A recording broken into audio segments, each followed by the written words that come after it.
Hey everyone, welcome back to my YouTube channel. In this video, we are going to do class 9 maths NCERT chapter number 6, that is lines and angles, exercise 6.2, question number first. We are starting the 6.2 exercise today and we will start it with question number first, that is in figure 6.28 find the values of x and y and then show that AB parallel to CD. देखो ये एक figure दे दिया है, इसमें आपको ना ये lines find करनी है और फिर शो करना है कि ये जो ए बी पैरल लाइंस है ना, ए बी और सी डी, ये एक दूसरे के पैरेलल है. फिगर ड्रॉ कर लो first of all 6.28 figure. Okay, I have drawn it. So let's solve this now. देखो कैसे बताएंगे. सबसे पहले वैल्यूज़ फाइंड करते हैं एक्स और वाई की. देखो एक्स और वाई, अब ये जो लाइन आ रही है बिल्कुल स्ट्रेट लाइन है.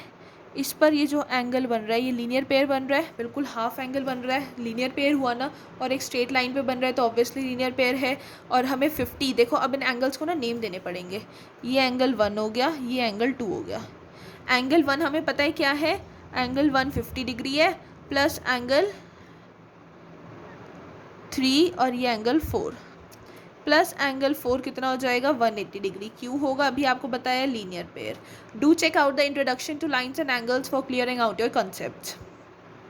जब इन्हें ऐड करेंगे, एंगल 1 की वैल्यू पता है 50 डिग्री और एंगल 4 पता है x है, इज इक्वल टू में रखो 180 डिग्री के, तो यहाँ हो जाएगा 180 डिग्री माइनस 50 डिग्री. तो x की वैल्यू कितनी आ गई 130 डिग्री आ गई ना. x की वैल्यू हमारी 130 डिग्री.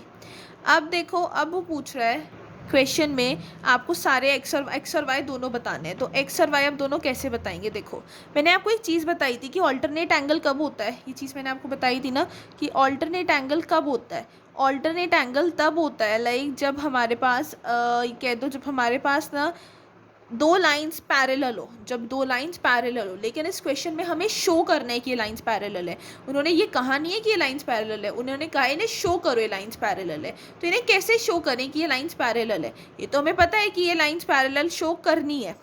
तो अब देखो, इसलिए ना हम एक्स और वाई को ऑल्टरनेट से नहीं निकाल सकते. एक्स पता है वाई निकालूँ, नहीं निकाल सकते क्योंकि लाइंस अभी तक पैरेलल है नहीं, अभी शो करनी है. इसलिए ये ऑल्टरनेट इंटीरियर एंगल से तो नहीं निकलेंगे, लेकिन 130 डिग्री और वाई वर्टिकली अपोजिट एंगल से निकल जाएंगे. क्योंकि ये देखो एक पॉइंट पर इंटरसेक्ट कर रहे हैं एक दूसरे को, ये लाइन्स और एकदम अपोजिट आ रहे हैं. तो angle 2 is equals to angle 3 था, हाँ, is equals to angle 4.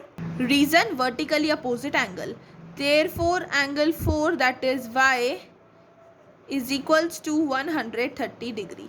तो अब हमें ये चीज़ शो करनी है कि ये दोनों लाइंस पैरेलल हैं. हाउ विल वी, क्योंकि x और y दोनों 130 डिग्री आ रहे हैं. जब लाइंस पैरेलल होंगी तो दोनों आंसर सेम ही आएंगे, because x is equal to y is equal to 130 degree. Therefore x और y इक्वल हैं, दोनों अलग अलग लाइन पर हैं. Therefore A B parallel to C D. Answer, क्योंकि x और y एक दूसरे के इक्वल आ रहे हैं इसलिए ये ए बी और सी डी पैरेलल हुए. क्योंकि x और y दोनों 130 डिग्री आ रहे हैं, x और y पूछे थे वो हमने बता दिए, इसलिए ए बी सी डी के पैरेलल है. कितना इजी क्वेश्चन था ना, हमने कितनी इजीली सॉल्व कर लिया. अब आपको कोई भी इसमें कन्फ्यूज़न नहीं होगी क्योंकि ये बहुत ईजी क्वेश्चन था. फिर भी कोई कन्फ्यूज़न आ गई है तो फटाफट कमेंट करके बताओ. और कोई कन्फ्यूज़न नहीं आई तो क्या करोगे, like, share and subscribe. Thank you. See you soon in the next video very soon. We have got all the values of x and y also, and now AB is parallel to CT.